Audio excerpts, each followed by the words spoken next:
हज़रत ईसा अलैहिस्सलाम उलुल अज़्म अंबिया में शामिल अल्लाह के एक अजीम नबी।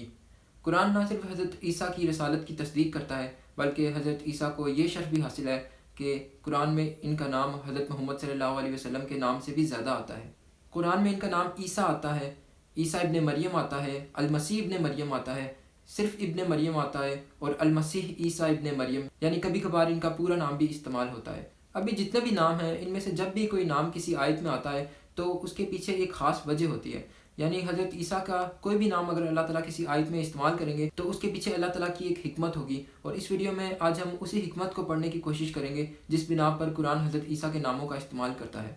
मसलन कुरान में हज़रत ईसा का जो नाम सबसे ज़्यादा इस्तेमाल होता है वो ईसा इब्ने मरियम है, और ये नाम उन आयात में आता है जिनमें हज़रत ईसा को दी गई बैयनात का जिक्र हो, उनके मोजज़ात का जिक्र हो, या तौरात या इंजील का जिक्र हो। मसलन सूरत बकरा में है कि वलक़द आतैना मूसल किताबा व क़फ़्फ़ैना मिन बअदिही बिर्रुसुल व आतैना ईसा इब्न मरियमल बैयिनात व अय्यदनाहु बिरूहिल कुदुस,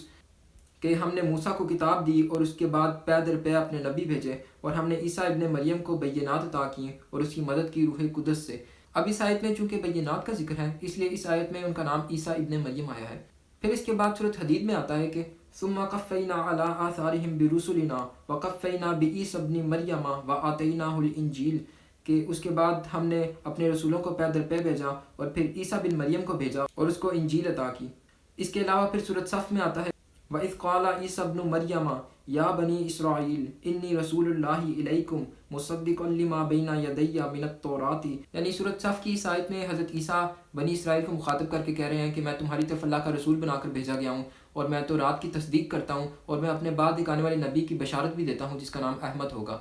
यानी जितने भी कुरान की आयात हैं जिनमें हज़रत ईसा की रसालत का जिक्र होता है तो वहाँ उनका नाम ईसा इब्ने मरियम आता है।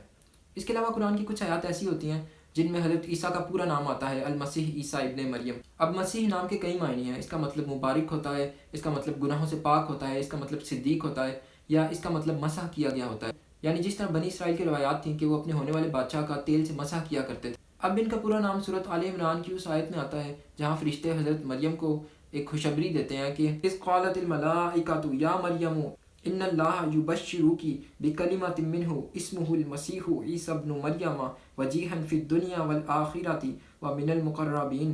कि जब फरिश्तों ने कहा कि ए मरियम, यकीनन अल्लाह तुझे खुशखबरी देता है अपनी तरफ से एक कलमे की जिसका नाम होगा मसीह ईसा इब्ने मरियम, जो दुनिया और आखिरत में मुअज़्ज़िज़ होगा और अल्लाह के मुकर्रब बंदों में से होगा।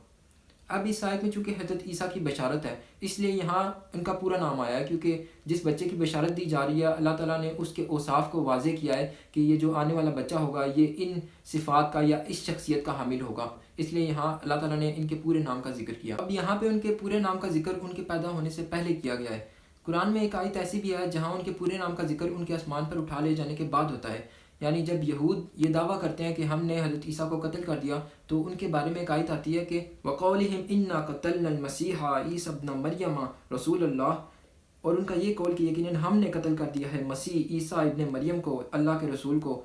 यहाँ पर वो हज़रत ईसा का पूरा नाम लेकर ये दावा कर रहे हैं कि हमने मसीह ईसा इब्ने मरियम को कत्ल किया है जो अल्लाह का रसूल था, ताकि दूसरों को फिर इस बारे में कोई शक ना रहे कि उन्होंने गलती से किसी और ईसा को कत्ल कर दिया। वो अपनी बात में ताकीद पैदा करने के लिए हज़रत ईसा का पूरा नाम ले रहे हैं। यानी जिस तरह पूरे नाम से अल्लाह ताला ने हज़रत ईसा की बशारत दी थी उसी पूरे नाम को इस्तेमाल करते हुए वो लोग ये दावा कर रहे थे कि हमने उसी ईसा को कत्ल कर दिया जिसकी बशारत इन अल्फाज में दी गई थी। लेकिन अल्लाह ताला भी फिर उनको कह देते हैं कि वमा क़तलूहु वमा सलबूहु, कि उन्होंने ना तो उसे कत्ल किया ना ही उसे सुलेब चढ़ाया।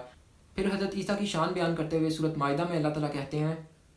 इन्नमल मसीहु ईसा इब्नु मरियम रसूलुल्लाहि व कलिमतुहु अलक़ाहा इला मरियम व रूहुम मिन्हु, कि मसीह ईसा बिन मरियम इसके सिवा कुछ नहीं थे कि वो अल्लाह के रसूल थे और उसका एक कलिमा थे जो उसने मरियम की तरफ नाजिल किया था और उसकी तरफ से एक रूह थे। अभी इस आयत में चूँकि हज़रत ईसा का सही तरह तारफ़ कराया जा रहा है इसलिए यहाँ पर उनका पूरा नाम आया है। अब कभी कभार कुरान में ऐसा भी होता है कि इनके नाम को मुख्तसर अंदाज में बयान किया जाता है, जैसे सूरत निसा की ही आयत है कि लन यस्तनकिफल मसीहु अन यकूना अब्दन लिल्लाहि वलल मलाइकातुल मुक़र्रबून, कि मसीह अलैहिस्सलाम कभी भी इस बात को बुरा नहीं जानेंगे कि वो अल्लाह के एक बंदे हों, और ना ही कभी अल्लाह के मुकर्रब फरिश्ते इस बात को बुरा जानेंगे। अब इससे पिछली आयत में चूँकि हज़रत ईसा का पूरा नाम इस्तेमाल हो चुका था अल-मसीह ईसा इब्ने मरियम, इसलिए इस चीज़ की ज़रूरत नहीं थी कि अल्लाह ताला दोबारा से उनके पूरे नाम को रिपीट करें, इसलिए उनका नाम अल-मसीह सिर्फ शॉर्ट फॉर्म में उसी से अगली आयत में आ गया। اب بالکل اسی طرح کی چیز ہمیں سورۃ آل عمران میں بھی دیکھنے کو ملتی ہے، کیونکہ وہاں پر فرشتے پہلے سے حضرت مریم کو حضرت عیسیٰ کی بشارت دے چکے تھے اور وہاں پر ان کے پورے نام کا ذکر آ چکا تھا، اس لیے اس آیت کے بعد حضرت عیسیٰ کے واقعے میں جتنی بھی آیات آئیں وہاں پہ حضرت عیسیٰ کا نام عیسیٰ استعمال ہوا ہے، جیسے فلما احس عیسیٰ منہم الکفر، کہ جب عیسیٰ نے ان سے کفر کو محسوس کیا، یا پھر اذ قال اللہ یا عیسیٰ انی متوفیک ورافعک الی، کہ جب اللہ نے کہا کہ اے عیسیٰ میں تجھے قبض کر لوں گا اور اپنی طرف اٹھا لوں گا اور تجھے پاک کر دوں گا ان لوگوں سے جنہوں نے کفر کیا، یا پھر ان مثل عیسیٰ عند اللہ کمثل آدم خلقہ من تراب ثم قال له کن فیکون، کہ عیسیٰ کی مثال تو اللہ کے نزدیک آدم کی سی ہے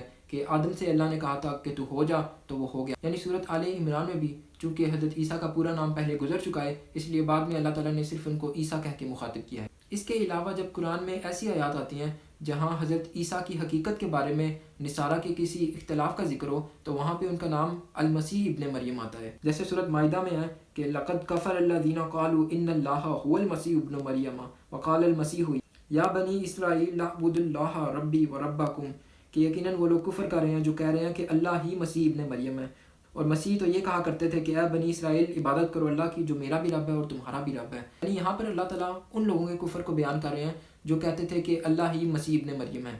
لیکن جو نوٹ کرنے والی بات ہے وہ یہ ہے کہ اس آیت میں عیسیٰ ابن مریم کا لفظ نہیں آیا، یہاں پہ صرف المسیح ابن مریم آیا ہے، یہاں یعنی عیسیٰ کے لفظ کو مسیح کے لفظ سے ریپلیس کر دیا ہے، اور اس کی وجہ یہ ہے کہ مسیح یعنی کرائسٹ کے بارے میں کرسچنس کو کافی ساری کنفیوژن ہے، کیونکہ وہ یہ سمجھتے ہیں کہ شاید حضرت عیسیٰ کرائسٹ ہیں اس لیے وہ ڈیوائن بھی ہیں، لیکن اللہ تعالیٰ یہاں پر کہہ رہے ہیں کہ وہ المسیح تو ہیں یعنی وہ مبارک تو ہیں، لیکن اس کے ساتھ وہ ابن مریم بھی تو ہیں، یعنی وہ اللہ کے بیٹے نہیں ہیں، وہ مریم کے بیٹے ہیں، اس لیے اللہ تعالیٰ نے عیسائیوں کے کفر کے کنٹیکسٹ میں مسیح کے لفظ کے ساتھ ابن مریم کے لفظ کو جوڑا تاکہ اللہ تعالیٰ ان کے اس عقیدے کی اصلاح کر سکے۔ پھر سورۃ توبہ میں بھی اللہ تعالیٰ بنی اسرائیل کے شرک کو بیان کرتے ہیں کہ اتخذوا احبارهم ورهبانهم اربابا من دون اللہ والمسیح ابن مریم، انہوں نے اپنے علماء کو اور اپنے درویشوں کو اللہ کے سوا خدا بنا لیا تھا اور مسیح ابن مریم کو بھی خدا بنا لیا تھا، جبکہ ان کو تو صرف یہ حکم دیا گیا تھا کہ وہ ایک ہی خدا کی عبادت کریں۔ اب یہاں پہ بھی چونکہ شرک کا کنٹیکسٹ ہے اس لیے یہاں پہ بھی ان کا نام المسیح ابن مریم آیا ہے۔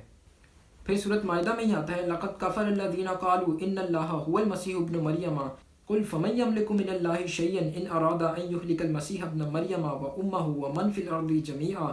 کہ وہ لوگ کفر کر رہے ہیں جو کہہ رہے ہیں کہ اللہ ہی مسیح ابن مریم ہے۔ اس کے جواب میں اللہ تعالیٰ کہتے ہیں کہ تم کہہ دو کہ اگر اللہ چاہے تو مسیح ابن مریم کو ہلاک کر دے، اس کی ماں کو ہلاک کر دے اور دنیا میں جتنے لوگ ہیں تمام کو ہلاک کر دے، تو پھر کس کی مجال ہوگی کہ اللہ سے اس بارے میں سوال کر سکے۔ اب اس آیت میں بھی چونکہ کفر کے بارے میں بات ہو رہی ہے اس لیے یہاں پر ان کا نام المسیح ابن مریم آیا ہے، اور اللہ تعالیٰ اسی نام کو استعمال کرتے ہوئے بتا رہے ہیں کہ مسیح ابن مریم تو صرف ایک بشر تھے اور اللہ تعالیٰ جب چاہے ان کو دوسرے انسانوں کی طرح ہلاک کر سکتا ہے۔ اس کے علاوہ قرآن میں جب حضرت عیسیٰ کی شخصیت کو ایک طرف رکھ کر صرف ان کی ولادت کو ہائی لائٹ کرنا ہو تو وہاں پہ ان کا نام ابن مریم آتا ہے، جیسے سورۃ مومنون میں ہے کہ